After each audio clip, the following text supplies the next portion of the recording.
Down the Barrel Podcast with Jimmy, Dino, and Jared.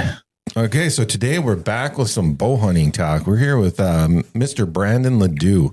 Thanks for joining us, Brandon. Thanks for having me. We got your name from our last guest, Greg. He said we should have you on. So I think what he said was you're a stone cold killer. is that what he said? I believe so. He did say he's a killer. I don't know about stone cold. You got better memory than I do. Yeah. Well, I got plenty of videos to show you that I'm not stone cold on that. You are human. Yeah, I'm human. Right. Yeah, I did see a few of those videos today. I did watch a couple, and the one that comes to my top of my head is the high wind one. Yeah. How'd you get 3 shots at that deer? Oh, dude, you want to twist that knife just a little bit more? That one, oh man, that one, I really debated putting it online. But for me, I was like, you know what? I video hunts just to show my buddies and to show people this is normal for hunting. And I take no pleasure and no joy whipping arrows and missing as bad as I did on that. But the truth is, I practice and I believe in my setup. I believe in my ability, but I am not perfect. And those 3 shots were definitely, honestly, the last shot, I thought it rang. I thought I hit the 10 ring there. And, it looked good. I mean, from the angle you were at. Yep. And if you roll that footage really slow, you can see the very last step, he turns towards the doe. Okay. And, it rode right up his rib cage. We ended up finding the arrow, the next morning in the middle of the morning.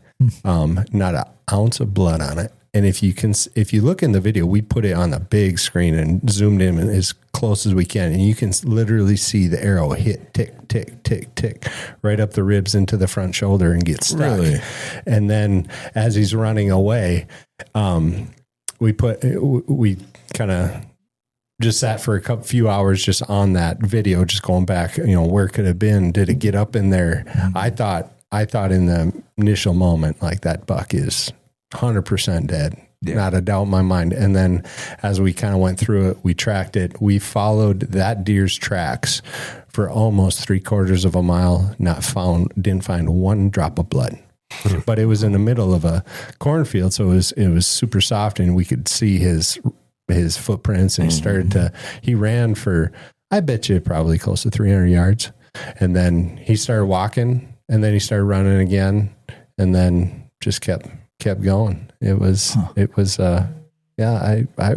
I could forget that one, but I can't. Hey, you put it on YouTube. I did. Going way, bud. Oh man, you should have seen the hate mail from that one, though, boy. I didn't get into the comments. I can only imagine. No, but see, for me, I was like, you know what? If I'm going to post the good, I'm going to be transparent and post the bad as well. Right. Because this is the reality of bow hunting. As much as I wish I could control it, I can do my part to prepare for it. But in that was a bad day. Yeah, that was a bad day. But such is life. So I mean, I don't know if I'd call it a bad day. Well, you didn't. Right. I mean, it may be a bad hunt. Right. Bad. Okay. Thank you for clarifying. But I mean, that was a beautiful deer. Yeah. And you got to stalk it. Yeah. Come on. And the elements that you had to deal with that day. Yep. And the corn stalks and the wind. It's like, man. Right. Yeah, and there was a lot to that video I did not put in the sense of the stock of how many times we repositioned, how many times we actually had to go through bedded deer to get to that deer, and the amount of mud I was pulling out from all my gear after it was all said and done. But it's a fun memory with a buddy of mine, and that was just in the past.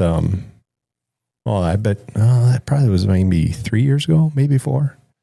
But I'll be honest with you, you rewind the clock in my life back 30 years, or maybe not even that much, 25 years, you would have not seen me in that position. Right. And so it is kind of interesting to look back at some of my videos or some of the time I've spent and just like, wow, I hope I can look back 5 years from now and say, man, I've come a long way. Mm-hmm. Because there's always, that's a beautiful thing about deer hunting, the goalposts are always changing. There's always a new goal. And unfortunately, people get antler envy and they make the competition about, who's got the bigger buck. Mm-hmm. That's why I love the guys I hunt with and the people I talk to. And it's just about stories and a good old time and a bunch of idiots chasing a ball of fur with 4 legs. Yep, right. Yep. Exactly. And it's just like this, I just grew up as a normal kid who loved hunting. For me, my story kind of went a different route in the sense where when I was 5 years old, my dad was a former teacher up here in Grand Rapids, Minnesota. He loved to hunt everything. Didn't matter what it was. And he would take me as a little kid, bow hunting, rifle hunting, and it didn't matter what it was. He would take me with. Well, when I was 5 years old and he ended up passing away in a hunting accident, he was up north of Talmoon. They had a hunting shack up there. He ended up having an asthma attack and passed away. And so he on his gravestone, he epitomized or defined enthusiasm. And that was my dad. He was just enthusiastic, loved the outdoors. So for me growing up, I don't know if it was just something where I wanted to honor him. I wanted to be with him in some way, shape, or form. Because my mom remarried to a great man, but really wasn't into hunting, fishing. I was. Mm-hmm. And for me, it was one of those deals where I didn't care if I shot it. I didn't care if I caught it. I wanted to be in the woods. Mm-hmm. And I was one of those weird kids that would just, in the summer, in the mosquitoes and everything else, I would just go sit in a stand. Why? Because it was awesome. Right. It's like, my mom's like, what are you doing? I'm like, I'm going to go sit in the stand. She's like, and for her, it was great. I had 8 sisters, so I was praying just to get out of the house. Yeah. I love my sisters, but we were just built different. So growing up for me, it was, I loved anything outdoors. And for me, my dad, the year he passed away, he had shot a buck about a week and a half before that. It was as big as buck of his life. Had it, and my uncle had it mounted for me and for our family. Cool.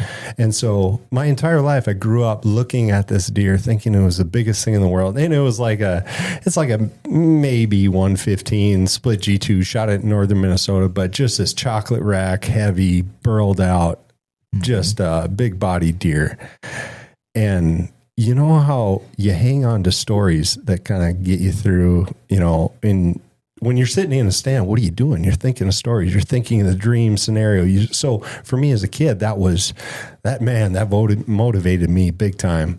So I got in the woods, and when I first got to shoot my first deer, it was a little nubbin buck, and you guys would have thought I just won the Super Bowl. That's awesome. And so for me, it started out just rifle hunting, and then it just morphed into I can't get enough. And it got to a point where, I shot some deer, shot my first buck with a rifle, and picked up a bow. And I had an old I don't know if you guys remember this model, Miles Keller Impact. It is like an old late 80s. I do remember that bow with the iron pin sights, and just that sucker. If you hit twice in the same spot, Lord, you must have been praying really good.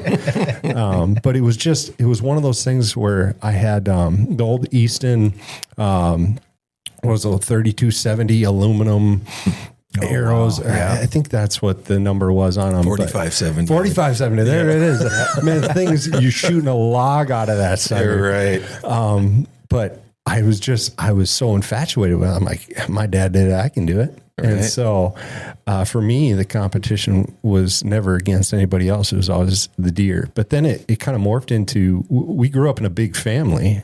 And the rule was, we need meat. Mm-hmm. So I was like, heck yeah, I can do this.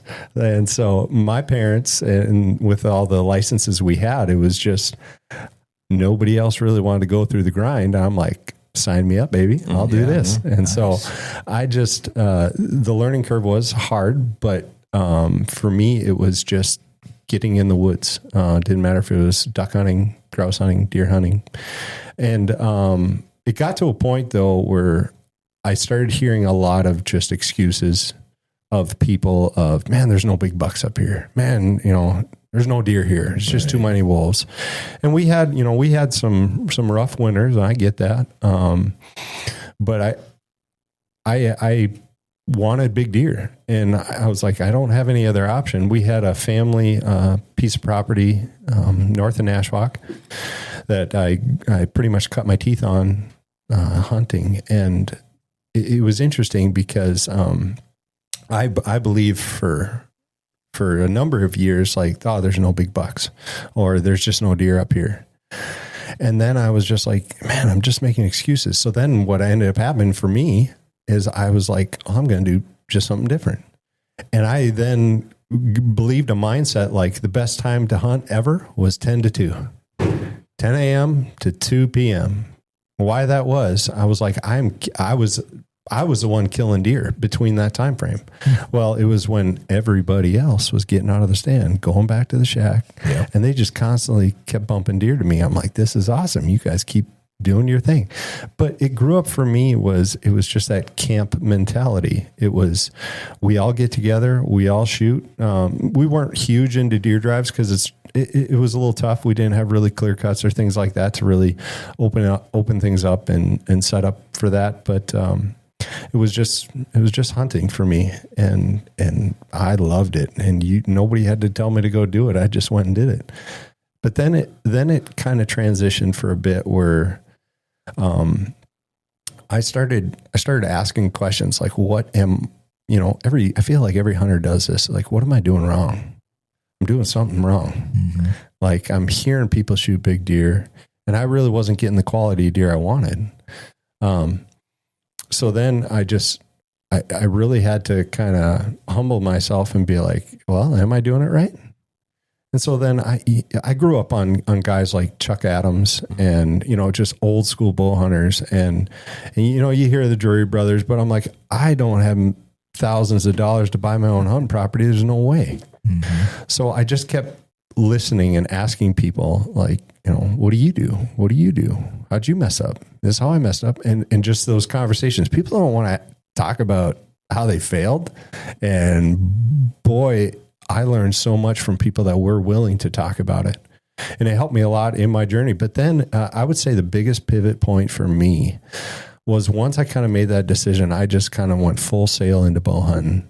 And honestly, didn't pick up a rifle from age about 17. I didn't touch a rifle till, other than just shooting for fun, I didn't pick up a rifle till about 2 years ago. Wow. So I just said, I'm going to figure this out, and I'm going to do it, and I'm going to do it well.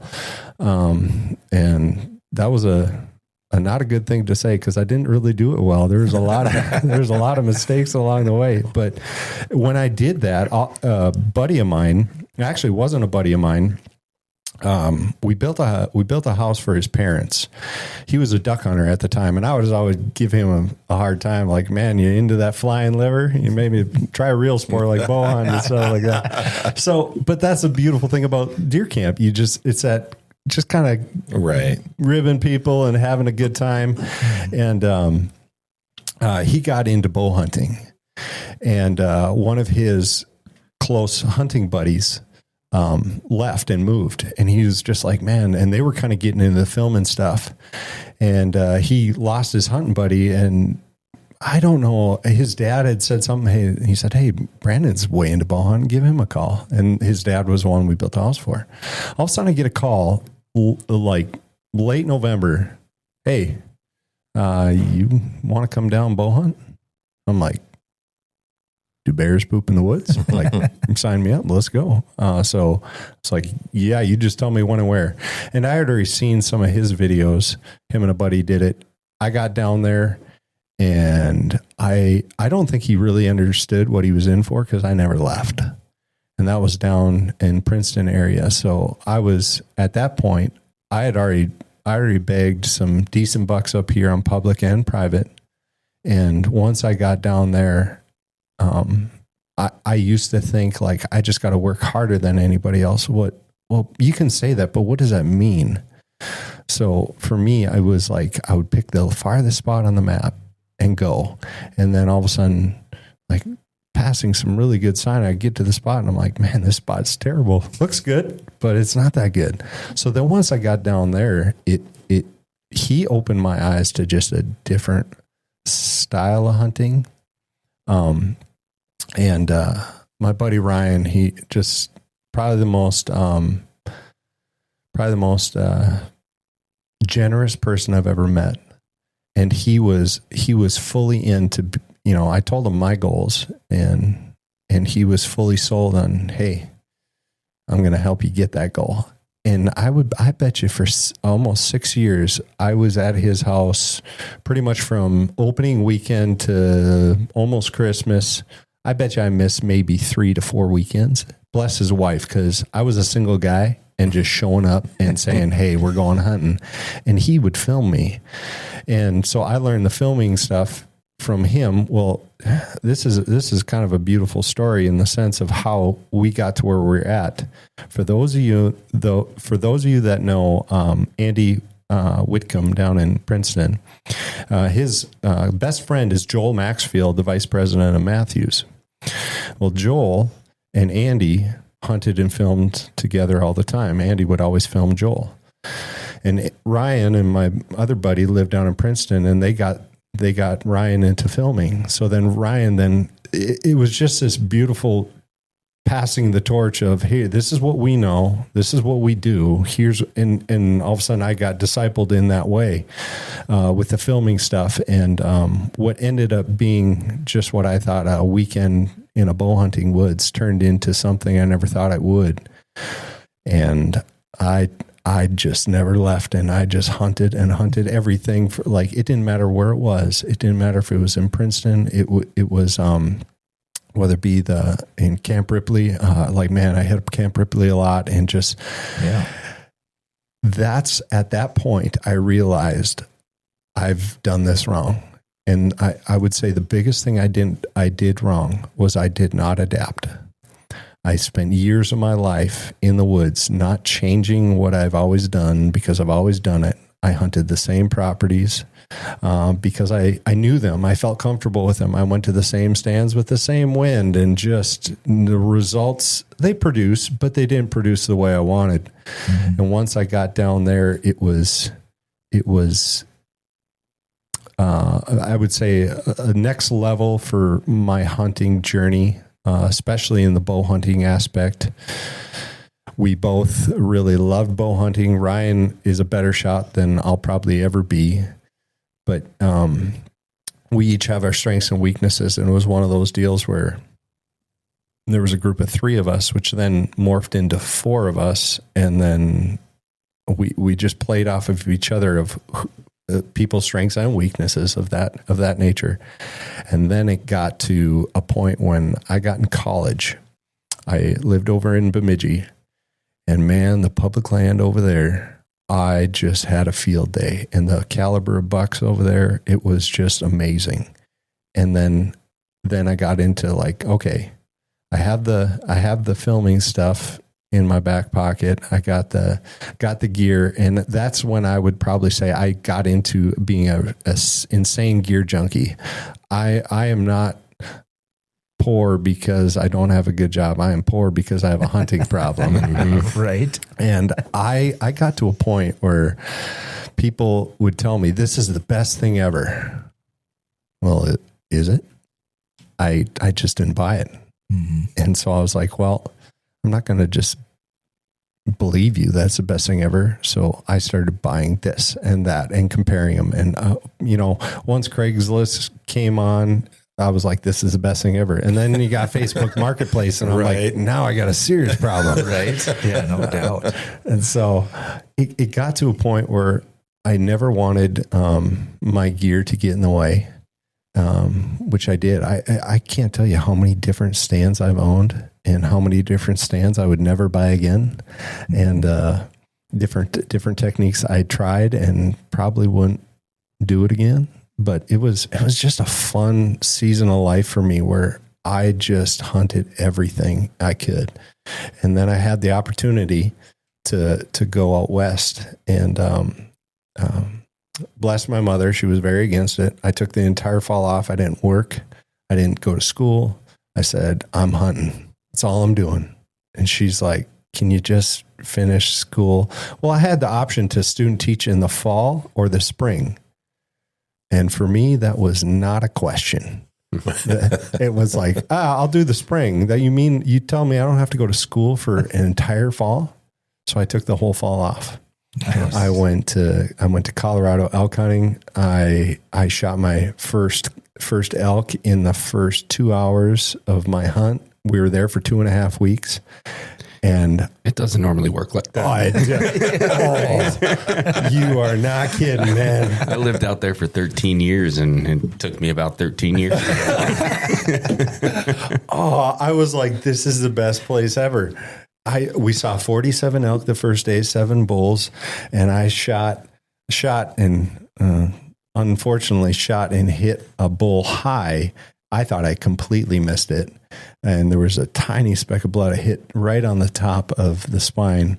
And he just walked off and then came up on a ridge, and you saw him run like 2 ridges over him, like in like 8 minutes. And I'm like, let's go. And my buddy's like, you're insane. I am not going. And like 15 minutes later, cow came by. I whacked her at like 55 yards. I'm like, this is the best thing ever.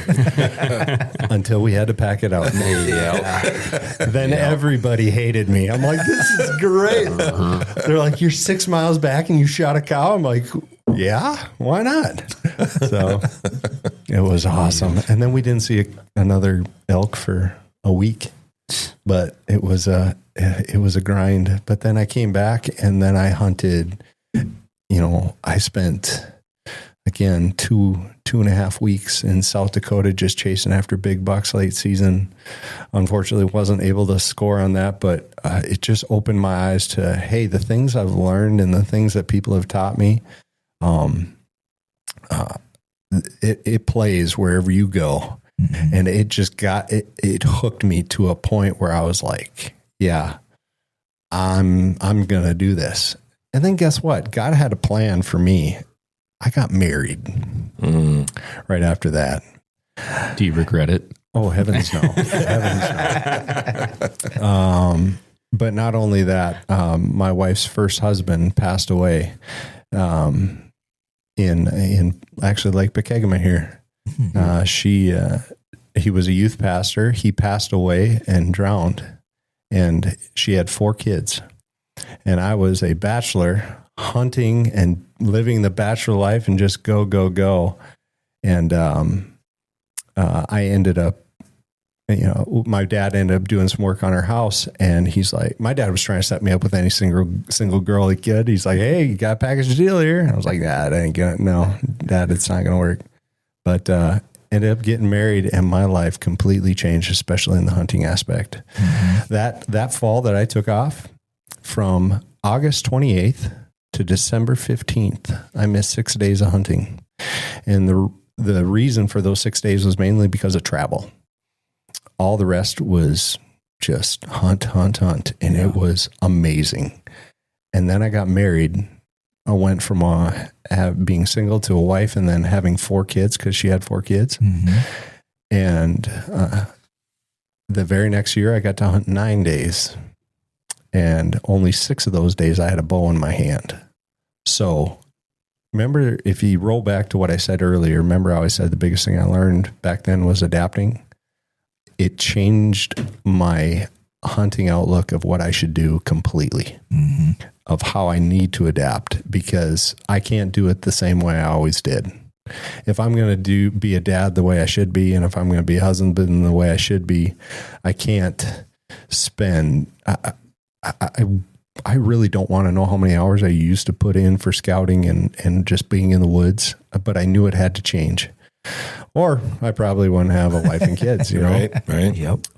So that first year was tough for me, but it was one of those things like, hey, suck it up. This is the life this is a life that you were given and that has been presented for you. But the unique thing was, growing up, I love my quote unquote stepdad. He's not, I don't call him my stepdad because he was always a father to me. But I was not ashamed to say, hey, I'm not going to marry somebody that has kids that are not mine. It's just hard. Right. And when I lost my dad and when my mom remarried, it was amazing how I just feel like God prepared me for what I had to do with my kids and how it's actually helped me in my hunting.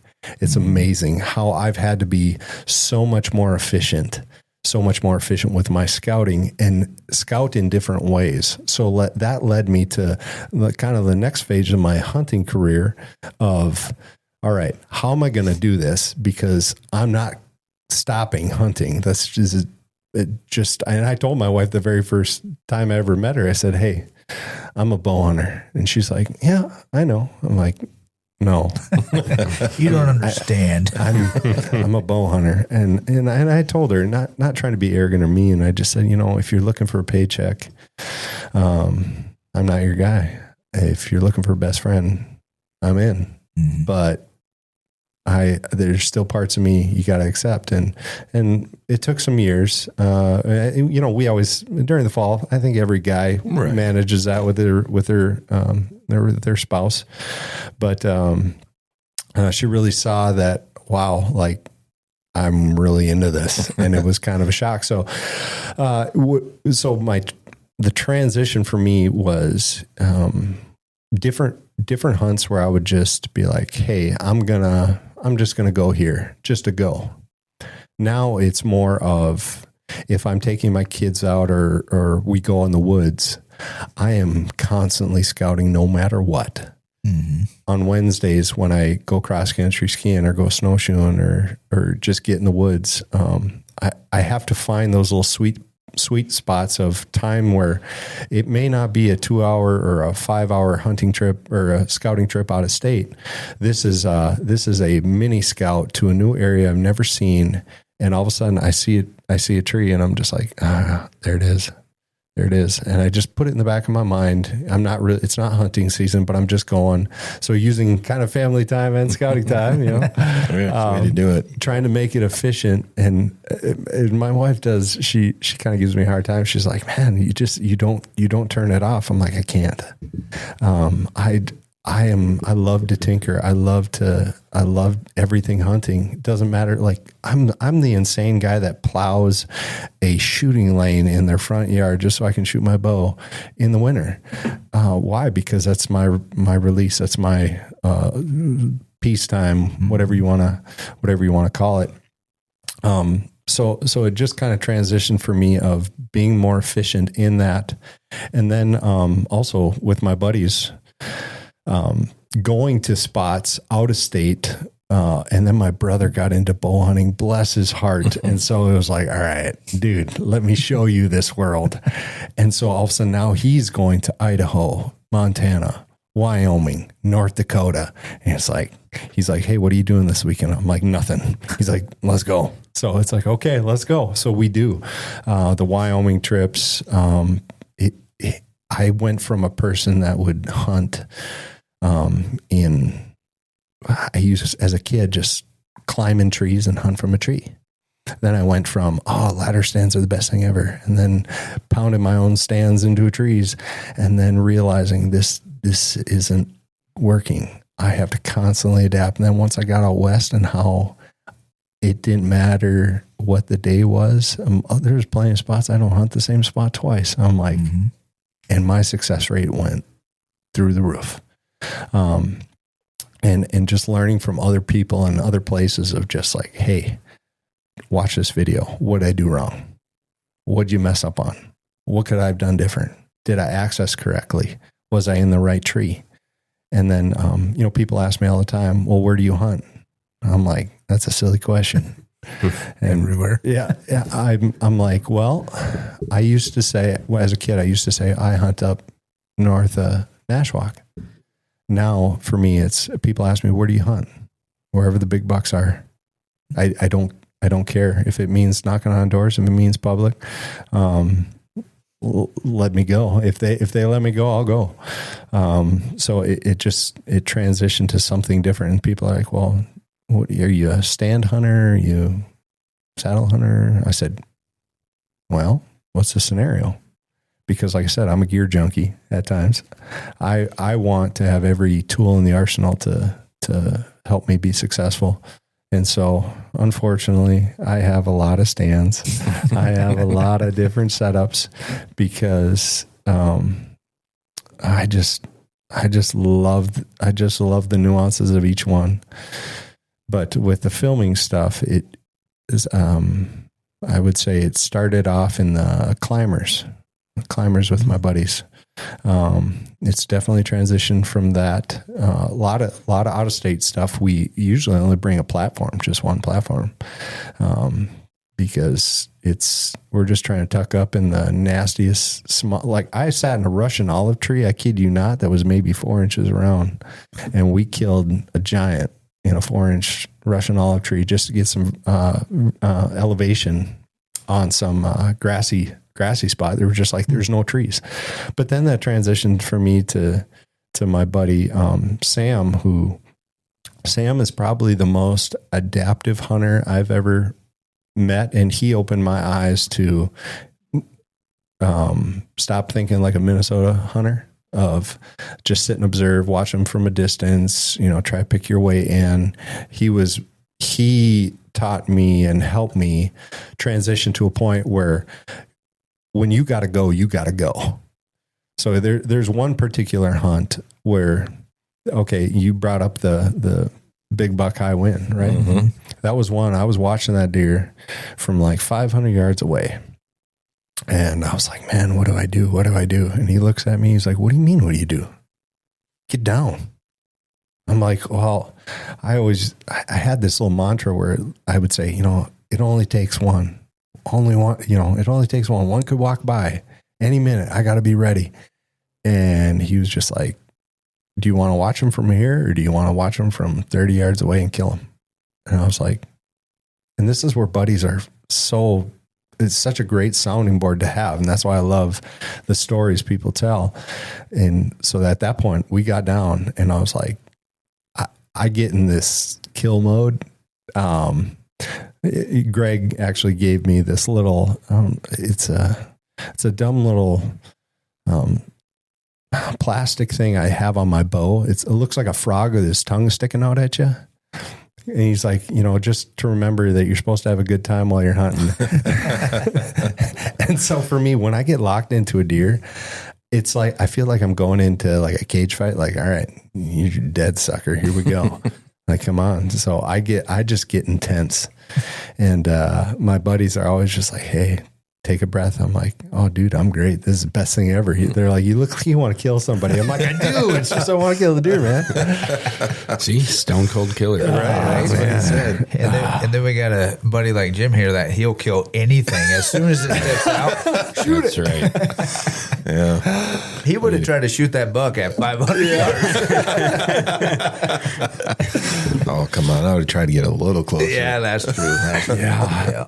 But it really, each person in my life has really kind of molded me into taking a little something different each year. And then then I started having success in doing this, of constantly adapting. Well, am I going to hunt from the ground today? Oh, dude, ghillie suits, those are fun. I spent a lot of time last year. Sorry, this is a tangent. Spent a lot of time last year in a ghillie suit, and how close I could get to deer. I made a game of it. Like, okay, can I get within 5? Mm-hmm. Can I get within 10? And just that ground and pound game was fun, which unfortunately with the ground and pound game, it's really hard to film. And so the past couple of years, more spot and stock stuff. You probably could see there's not as many videos the past couple of years, because I really have. I've focused a lot on the ground game, been able to kill some pretty sweet bucks, and constantly I'm like, man, that would have been made great video, but just didn't get in the video portion of that. So it's just, it was just a fun a fun time to kind of, when you guys asked me to come on, a fun pause to just look back and been like, man, there was constant adapting throughout all of it of just, and then it got to my kids getting to a point where they were hunting, and then to be able to share what my knowledge with them and actually recoach myself on the foundations I grew up with of, hey, there are things you just don't do. There's things you do. Now, what are those things? Okay. For me in northern Minnesota, it was like you wake up, you get out an hour early, and you sit all day. Well, would I teach my kid that now? In some cases, I would say yes. In some cases, I say, not a chance, man.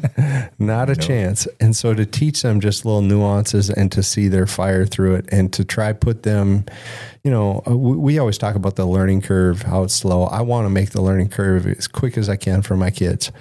And it just became another goal and a motivator for me to be like, I need to get better at this. Not for me, but for my kids, so they can love it. And plus, my wife appreciates when I take the kids. Yeah. And she appreciates when they fill the freezer. So it's kind of fun. Yeah. Because it was just a wild ride of fun times. But can I go through any specific hunts you guys want to talk about? Anything specifically? Any stories? Because man, I grew up on stories.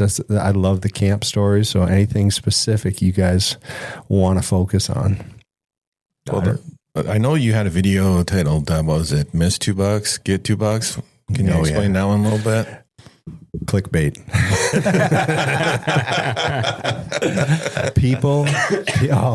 People love when you mess up. Yeah. And if you look at my videos, the ones that are the mess ups are the most popular. Get the most ones. views. Yeah. So that was kind of clickbait, but there was one that video specifically. We were hunting this. We were kind of hunting this area. This was out-of-state hunt in South Dakota. We're hunting, and I was on my own self-filming. Saw this buck coming in, and he was just on a rope cruising this tree row. And I kind of was on an inside corner of a slough. Buck came in. It was like 15-yard shot. And I was like, do I shoot him? Well, ladies and gentlemen, if you have to ask that question, the answer is no. Don't shoot him. If you have to ask, should I shoot it?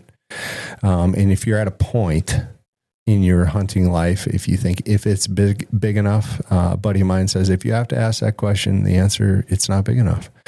But I love killing deer, man. So, that deer hung around. And, out of state, you're kind of like, I would love to punch my tag, right. And I would love to bring some meat home to the kids and stuff like that. So he hung around a little too long. So I got the camera and I was like, all right, you're dead. And I was just like looking at the camera, getting everything ready, drew back, shot, and airmailed that sucker like right over his back. I knew exactly what I did when I did it. I was more concerned about the camera, and I didn't bury the pin, and I didn't go through my shot progression, and totally whiffed. That same day, my other two buddies I hunt with were filming, and I was on a different section or a different side of the field on the other end of the section, but I could see them. It was awesome. So they had two camera angles, so I could film from my perspective and they were filming from theirs. And that buck they were using a decoy at the time. The buck came right in. He did the same thing, drew back, stopped him, shot, and went right under its belly and ran away. And we're like, shoot. Well, so I decided to go back to that same spot because I was like, you know what? It was just producing deer. There was deer every time I went. My access was good. So what I did is I snuck in from the south. I had pretty much a northwest wind, snuck in from the south right along this little slough and little depression, and they use this little saddle on this field. And so as long as I could get there on a northwest wind, that saddle, I could get to maybe 5 yards and they would not bust out, because on the backside, it was just pretty much slick, clean beans that they weren't in. They were pretty much in the corn. So I was like, man, I can get in this spot bulletproof and be fine. So I went in there and really wasn't seeing that deer that morning that I thought I would see. And all of a sudden, I kind of look out in that slough that I came from, and here is this nice buck just holding the doe down. And that was probably my first spot and stalk on a lockdown deer. And let me tell you, some people hate lockdown. I love lockdown. They are so dumb. And as long as you can fool the doe, it just makes for a grand old time on the ground. And so what I ended up doing is I snuck in to that slough. And if you watch this video, my buddies are filming me from a different, very similar to what I told with my buddy missing. They were filming me because I told them, I said, I'm spot and stalk on this sucker.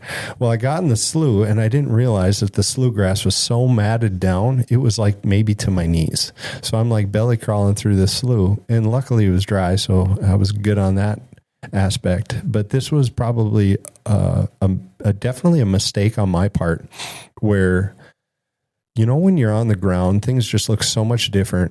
I crawled in there and I could have swore I was within 20 yards, or they had to have seen me come through or pick me off, and they're busted out. And I was just like, there's no way they're here. So I stood up. Bad move.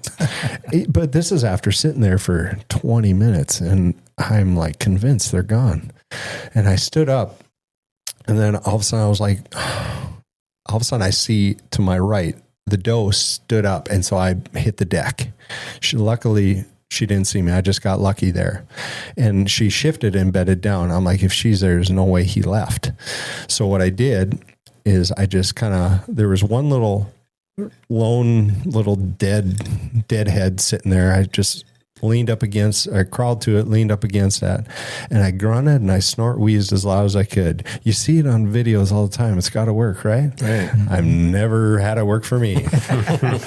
I snort wheeze, and I'm like, if I'm in his bubble, he's going to at least stand up. Well, he stood up and he was at 60. And remind you, I was in about knee-high grass. And there was no cover, no nothing. That deer could have cared less. He bowed up and just peg leg walked right to me. And I don't know if he was looking through me, at me, or just what. I don't know what he was. And so on the video, you'll see my buddy's laughing. He's like, what's he doing? He's walking at him. And you can see me clear as day. That doe stayed bedded, but he just came with a vengeance. And he got within 35. I shot and I hit him. He ran about 10 yards, stopped, turned around, and came right back and let me put another one in him. And then he ran for about 150 yards and died in the ditch, which was the best drag out of my life. I was like, this is awesome. And so that was one where I was like, this ground game is fun. But that was one where I was like, I got really lucky in the sense of the things I learned from that hunt is, number one, unless somebody communicates and sees it leave, I had to constantly tell myself from here on out, the deer's there. Act like he's there. Don't give up on it. Unless you see it or somebody else sees it, that deer is there. I totally let my guard down, let it go. And I ended up being blessed with, at that point, the biggest buck in my life, which was really neat. That was the first buck I've ever killed. It was one of my goals to kill a buck on the day my dad passed away. That was my first deer ever I killed the day that my biological dad passed away. So I was like, I was happy, man, that day. I was fist pumping and it was so great. Well, then, I became the cameraman because my take's full. And that's kind of the beautiful thing about where we've come. We used to argue about who gets to hunt. We now argue about who gets to film. So it's kind of just the way things have changed. It's been kind of cool. But then as we started filming, what I ended up doing on that particular hunt I ended up scouting a different tree belt. We went to a different area. My buddy Ryan still had a tag. So he had missed the buck. I had missed a buck. I shot my buck. We go to this shelter belt. And our friend Sam is notorious for getting 30 feet in the air and only needing like 2 cranks in the tree. He's just like a monkey that goes up in trees. And I feel like I'm in decent shape, but there's trees he's in and I'm like, there's no way on God's green earth you're going to get me up there, man. But somehow Sam has this beautiful thing. He can convince you to do anything, barring it being illegal. And you know it's stupid. You shouldn't do it, but yet you do it. Yeah, this kinda sounds like Dean. Yeah. It's just a good time. So he convinces Ryan to get up in this tree that it was insanely high. It just happened to be the right tree. Well, it was the last day we had to get home, and this deer came from about 400 yards away on a dead sprint. Came right to the base of the tree for no reason at all other than, I want to just check this area. There was no rhyme or reason. 25 yards, he stops it, lights out. He even, if you watch the video, it's hilarious. He shoots it and he's like, "Good night." He says it in the background. It's just like, all right, you little dirty sucker. It's like, yeah, you're dead. So it was kind of funny, but that one does get a lot of views, even though it's not our biggest bucks that we've shot. It just, people love watching you whiff because I think it's relatable. Oh yeah, it is for sure. But it's just that was a fun hunt of a lot of learning, a lot of growth. Yeah. And if you want to see that video, go to YouTube and go to Ledoux Crew. Well, at Ledoux Crew, or just type in my name. I should have came up with a better name. Yeah, it's kind of Ledoux Crew is kind of cool. Well, my original name of the video or the channel was Brandon Ladoux. That's really authentic, you know. Yeah, kind of like Greg's. So then, I would always tell my kids like, "Hey, we got to go." Like kids, you can't say kids when you're in a huge group of people, or children, or you don't want to call them out individually by name. So I always just yell out Ledoux Crew, and they know exactly what I mean. And here they come. It's awesome. Nice. So I was like, when I started saying that, I'm like, that should be my channel, Ledoux Crew. That works. Yeah. Well, and then for those of us that don't speak French, how do you spell Ledoux? Yeah, it is French Canadian. It'd be LAD as in dog, OUX as in X-ray. And yes, every time I order something online or on the phone with somebody, I have to spell it out just like that. Sure, yeah. So they're like, "Did you say B as in boy?" Or no, D as in dog. But no, nice. It's and honestly, I think that's probably one of my favorite parts of the year is after the year's over, we get together as groups and just say, "Hey, how'd your year go?" Because we live vicariously through each other. Honestly, when you're sending texts to buddies and just like, "How's it going? What are you seeing?" But then when you get to have a sit down around, just chat of, "Hey, what'd you do wrong?" Because people don't get to see that side. People get to see the victories of whether it be channels or stuff like that. They don't see the grind, and so. Like even the scouting, Greg's big buck in North Dakota, that was one I was blessed enough to go on a scouting trip with him. He just called up and said, "Hey, you want to go?" I'm like, "Yeah, I do."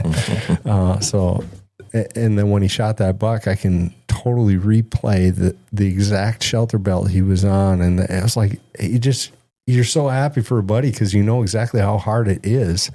And then when you have success, it's like, man, dude, like I'm right there with you.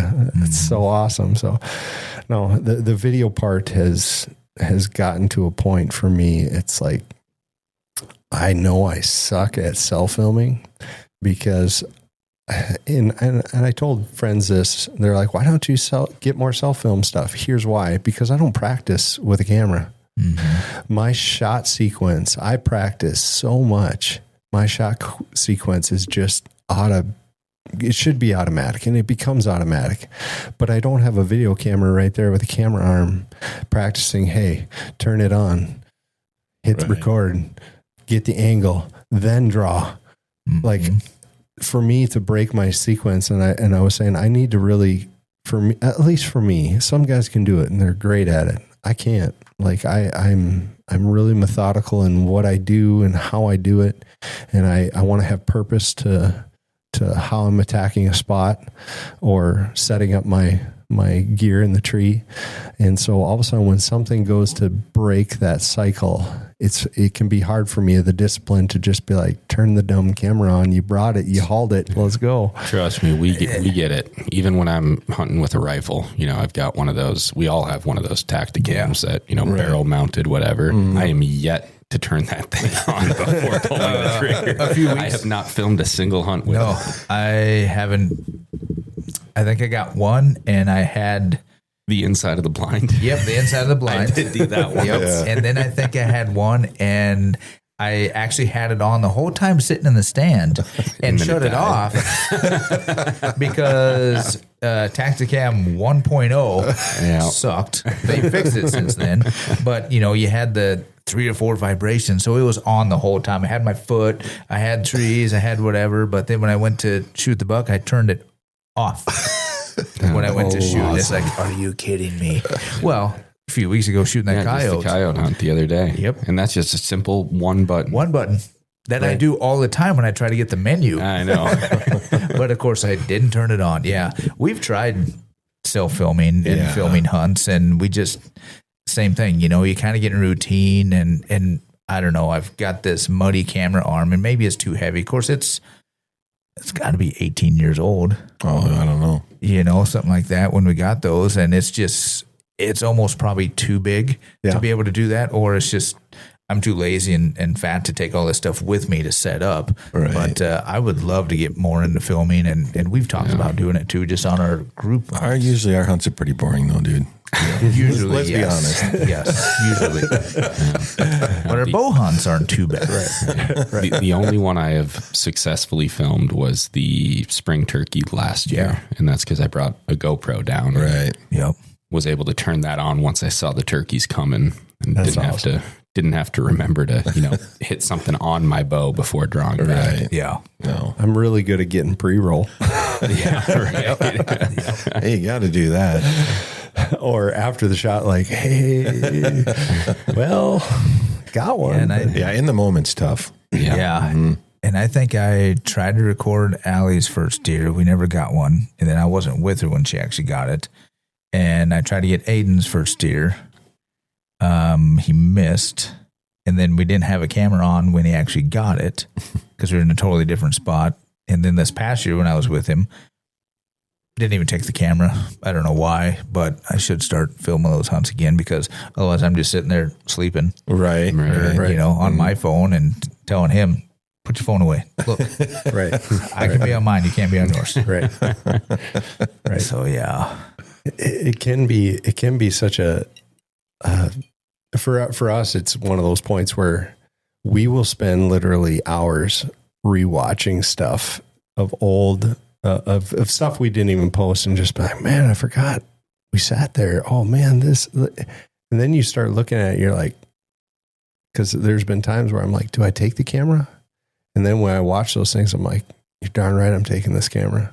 This is awesome, and it's not for it's not for anybody else but my own sick pleasure of like watching what kind of idiots we are at things that we do. Right. Well, even when we went out west, my brother and I,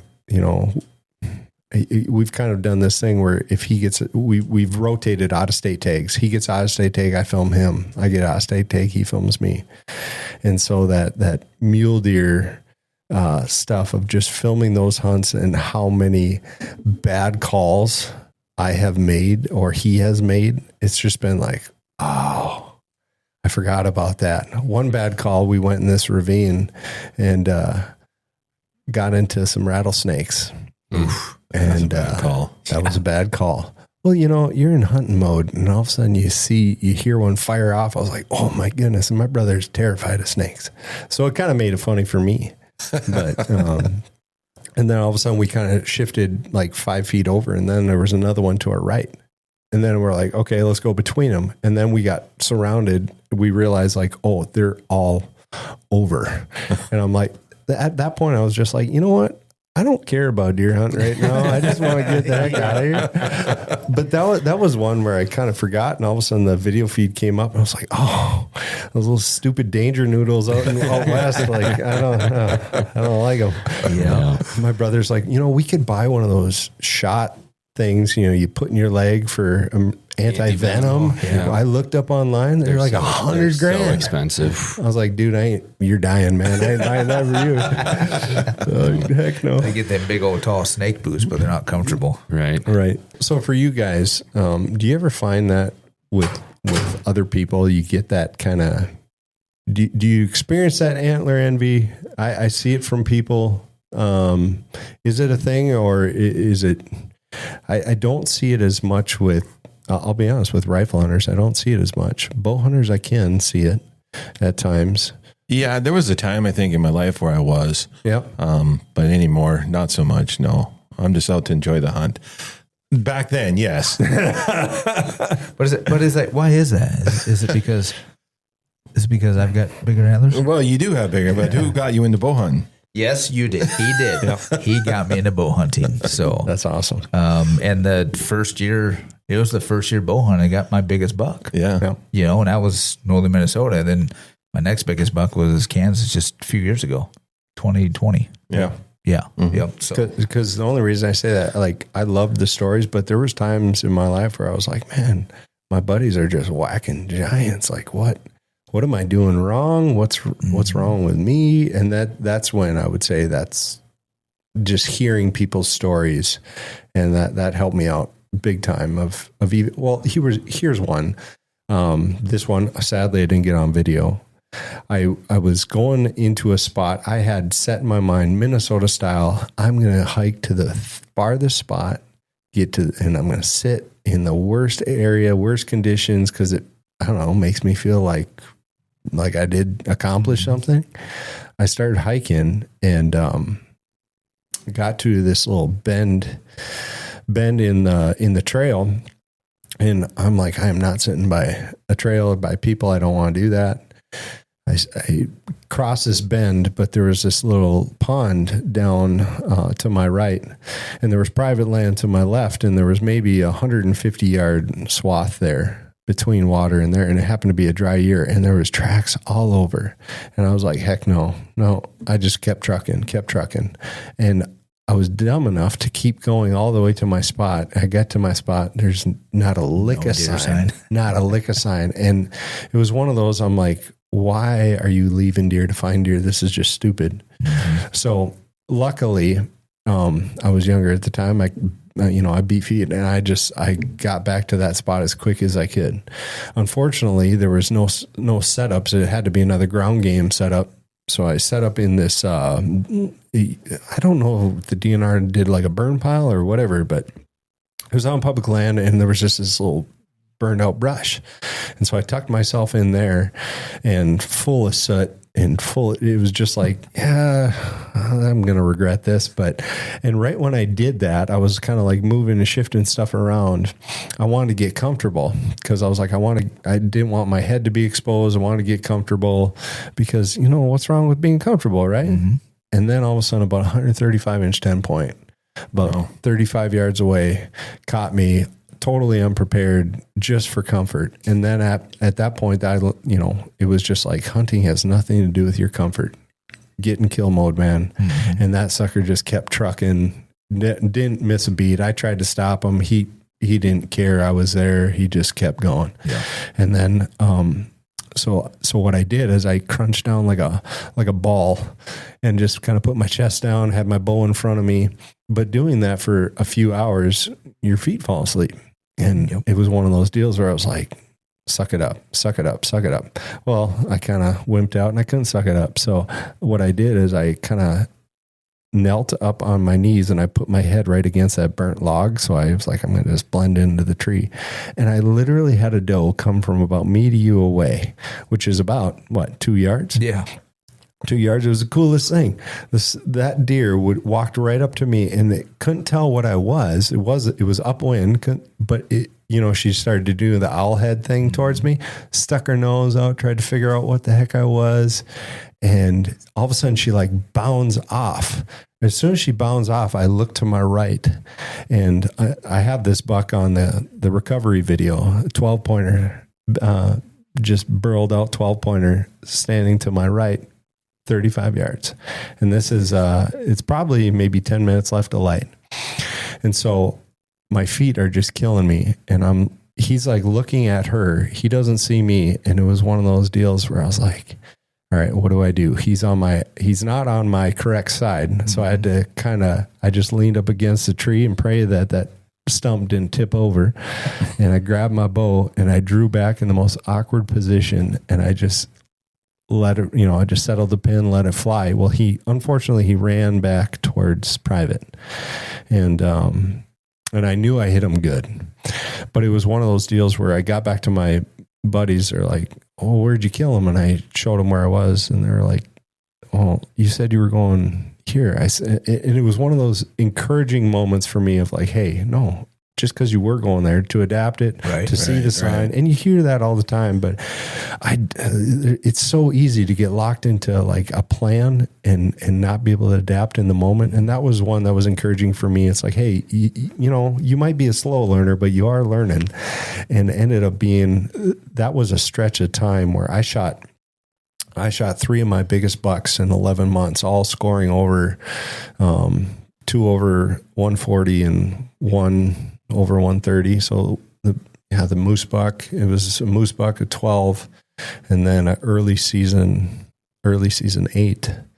And it was just like, it just encouraged me to be like, all right, I am learning, and I hope I can learn a lot quicker next time. But it was a fun hunt where I could see the mistakes I made clear as day. And then to see just the tried old true, just get your boots on the ground, figure out where the deer are, and play it right. And just because you may not have a tree, that's okay.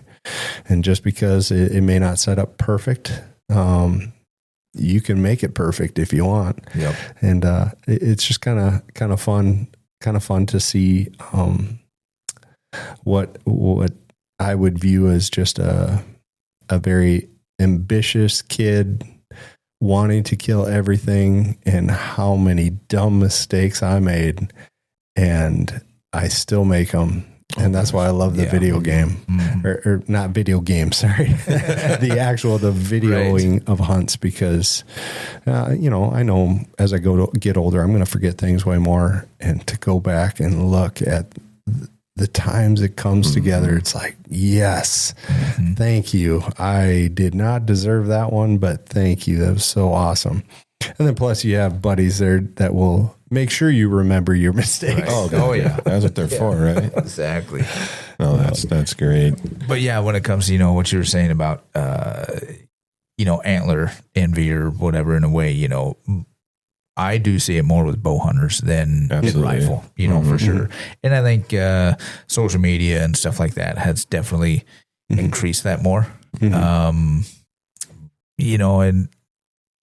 I think anymore, I've decided, obviously I've hunted in Kansas. I've got some nice deer in Kansas. I've got nice deer here, but it just depends where I hunt here. Yep. To where it's like, I know I'm probably not going to see a big buck, or it depends what I have on camera. But it's like, a deer's a deer, a buck's a buck, especially with a bow. Yep. And I'm going to get whatever. But when we used to go to Camp Ripley, it was always like, we passed up on a few small bucks, not many, because we didn't see many deer. Right. But it's one of those things where, okay, I know there's big deer here. Right. Anything over a spike or over a small, even a fork, I'll take. But I never got the opportunity. Although this past year I had that small fork come by.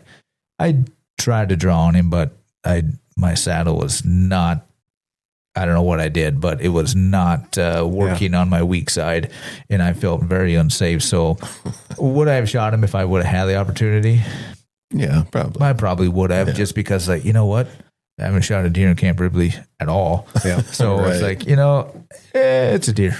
What the heck, He came in where one of those things where I'm going to walk in. Yep. And I walked in. It's like, I don't know where to go. It's like, oh, hey, somebody put dots on these trees.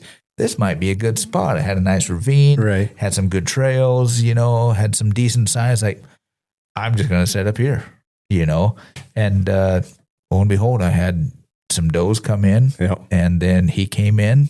And then as I'm getting down that night, then I find a crossbow bolt. Right. So I was like, oh, somebody was out here. Boy. So I was like, I'm in a decent spot. And I saw turkey. And so it's one of those things. I almost threw up shooting a deer in Camp Ripley. It was one of my, and some people get buck fever. I don't really, I have had it to where I've shook pretty bad. This Camp Ripley buck had me shook, and it was like 105-inch 10-point, but you would have thought it was a 200-inch deer. Oh my goodness. It was one of those where, again, we thought we were being,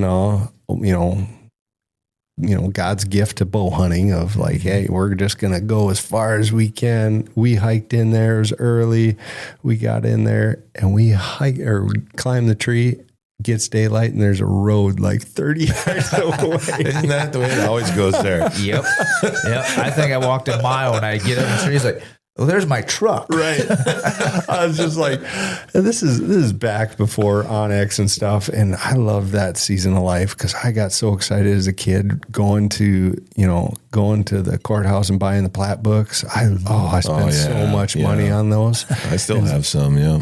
And so that's just like, I look at them like, you guys didn't buy plat books. There's people that did. And the people that did, they were diehard guys that just like, they were so into it. I'm like, yeah, you're speaking my language. This is great. But Ripley, I had this deer. My buddy was filming me. We hiked into that spot and we had this buck come just barreling in, embedded at like 40 yards away. And at the time I just started shaking and I couldn't stop. And I got to a point, it's like 2 hours in, that deer didn't move. And it was really weird. It was wonderful to watch him because every time a truck drove by, he just tipped his head all the way down as low as he could. Really? Yep. Truck would go by, he'd pick his head back up. So I'm like, what is going on?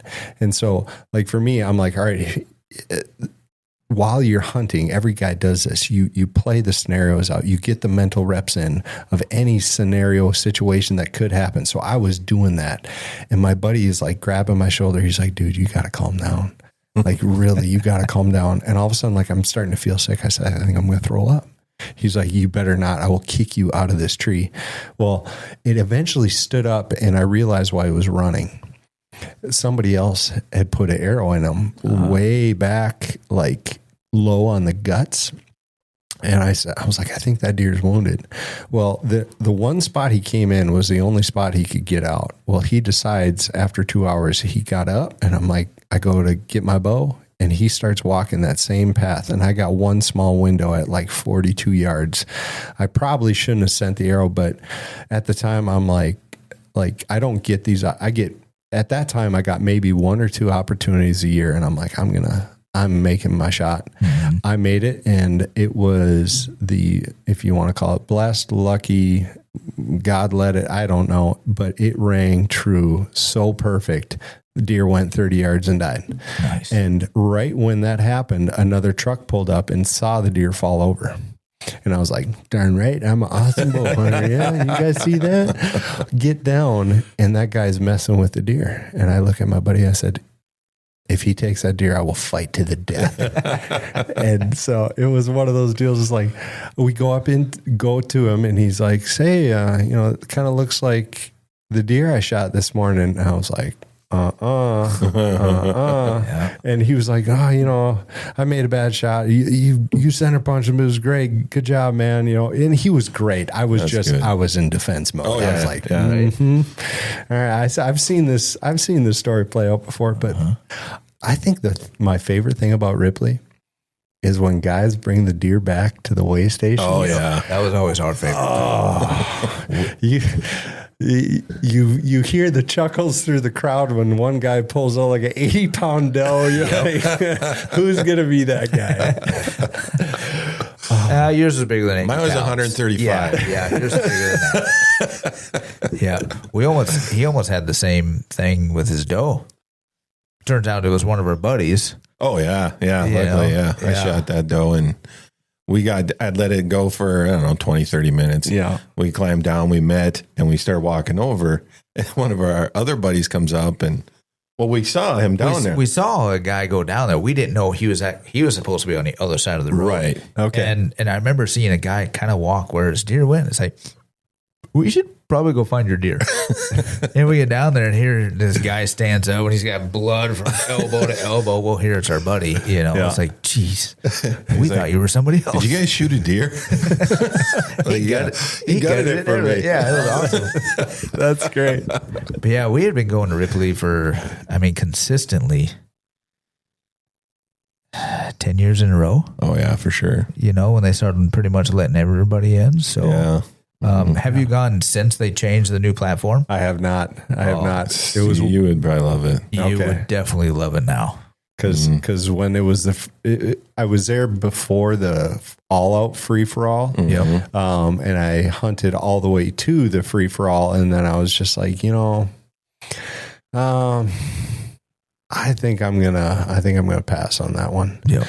Just because when I started hunting out of state, I'm like, I still loved the experience, but I was like, now with family, I had to pick and choose my battles of, do I really want this? And when you have an out of state burn a hole through your pocket, it's kind of like, well, I'm gonna try punch that tag. Yep. And again, with family stuff, it's like I can't do it all anymore, and it's getting my kids are getting to a point where I might be able to dabble fuzz more, but maybe not a whole lot because we'll see. But it was a fun experience. I love that part where you get bow hunters in there. You hear the biggest lies you ever did hear, and you hear some of the amazing truths you ever did hear. Yeah. But I always loved Ripley. Yeah. It's a good time. Well, like we've said, it's always been our deer camp, for many years. And we didn't have the opportunity, still really don't, to go out of state as much. So Ripley was our hunt, Right. So I just hated pulling in when you got 2 miles of cars on that off ramp. I'm like, I feel bad for the people that live there when they're just trying to get home, and there's no way you're getting home. You better drive a long way around to get there. Yeah, but now it's a lot better. Now it's a bow hunter's paradise. Oh yeah, I believe it. Except just stay out of the dead zones, because we got close to one, and the sun came up and we got it, before, everybody gets there, try to get there before sunrise. And we got up and all of a sudden it gets light and you start looking at the treetops and they're all busted off and you're like, and all of a sudden you're like, look at Onyx, or how close are we better not be in this. And all of a sudden, like, trees are just snapped off from mortar shells or whatever. It's like, let's move. I don't feel safe. Yeah. So you guys get any good pranks on each other? Because deer camp stuff, pranks, it's gotta have a good time. You guys ever? Yeah, we've had a few. Oh yeah, we're always joking with we usually have a pretty good time. Yeah, that's for sure. We're never that serious. That's awesome. And that's probably why. And now that our kids are old enough to hunt, right? Like this past year, we let them kill everything, right? And now it's kind of one of those things where hunting's fun and we love it, but it's more enjoyable so your kids do it, right? And trying to teach them. And right now, they're both rifle hunters, and we're trying to get them into archery a little bit more, but which we're hoping we can. But if they choose just to only be rifle, so be it. But it is fun to sit with them and teach them some stuff. And it's the greatest thing ever. Honestly. I really enjoy it. So that's awesome. Yeah, it is one of those deals with all my kids of. Some have latched onto the hunting world, some have not. Yeah, but man, I love it. You know why? Because you get to see a different part of your kid.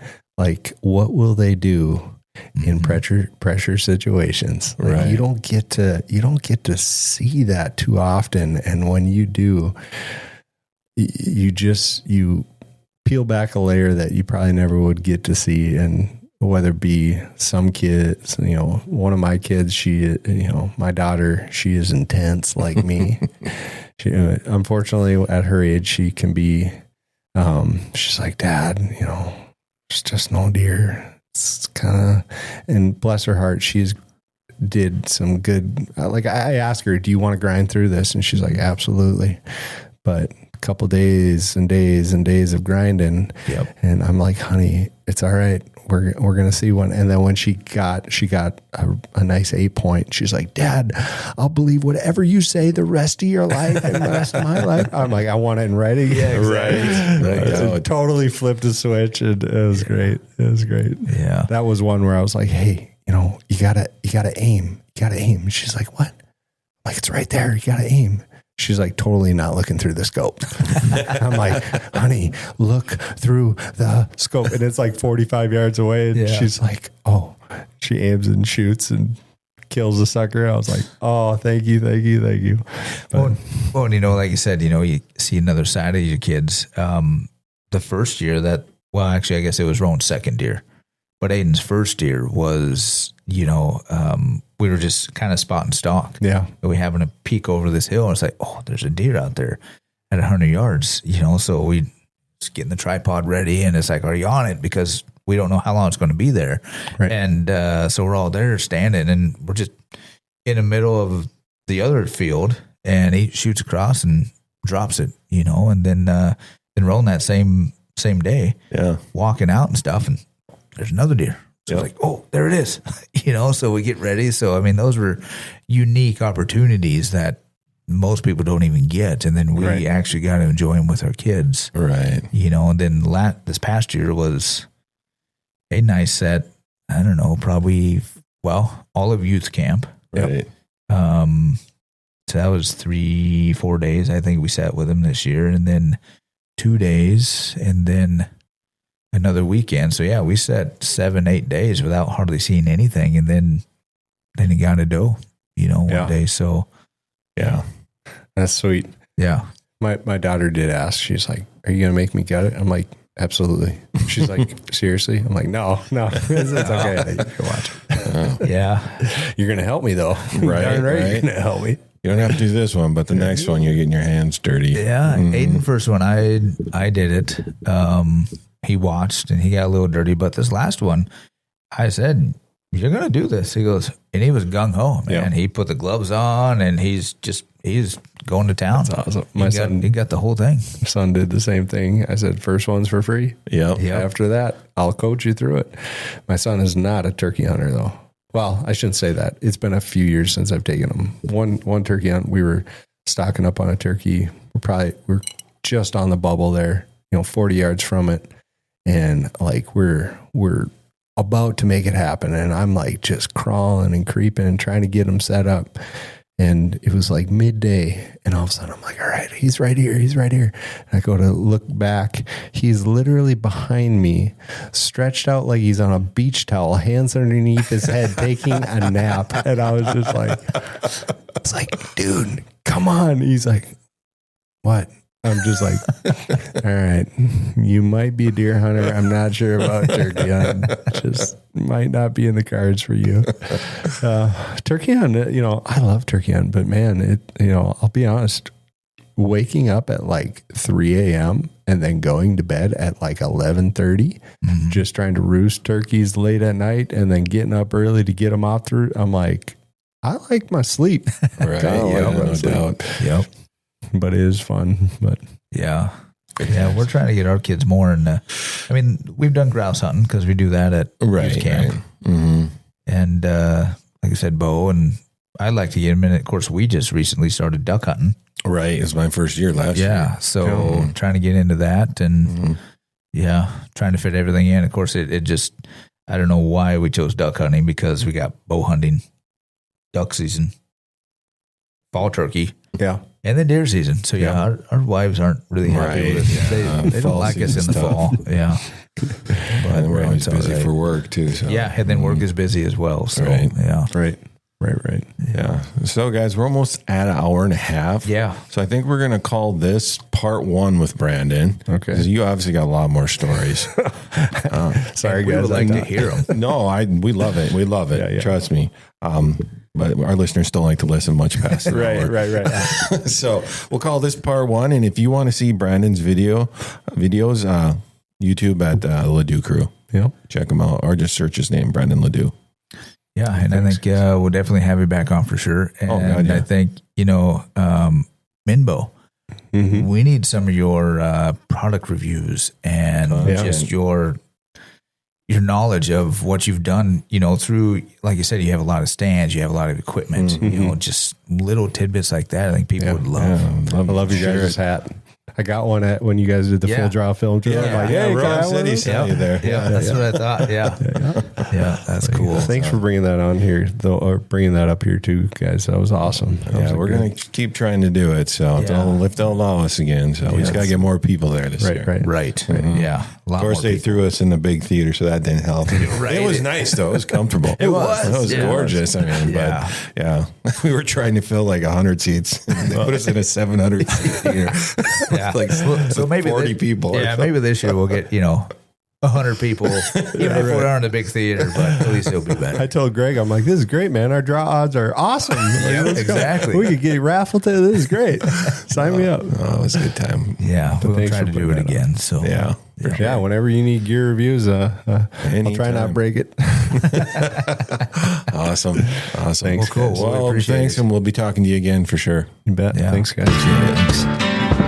The Minnesota Deer Hunters Association has been building our hunting and conservation legacy over the past 40 plus years through habitat, education, advocacy, and legislation in Minnesota for Minnesota. The Minnesota Deer Hunters Association and wolf.report proudly sponsor this podcast. However, please note that the opinions, topics, and guests featured may not necessarily align with the views, beliefs, goals, or mission of our sponsors. Need help and don't know where to turn? First Call for Help 211 connects you to free, confidential support, including dedicated veteran services for housing, food, and mental health, available 24/7. Just dial 211. Help starts with your first call.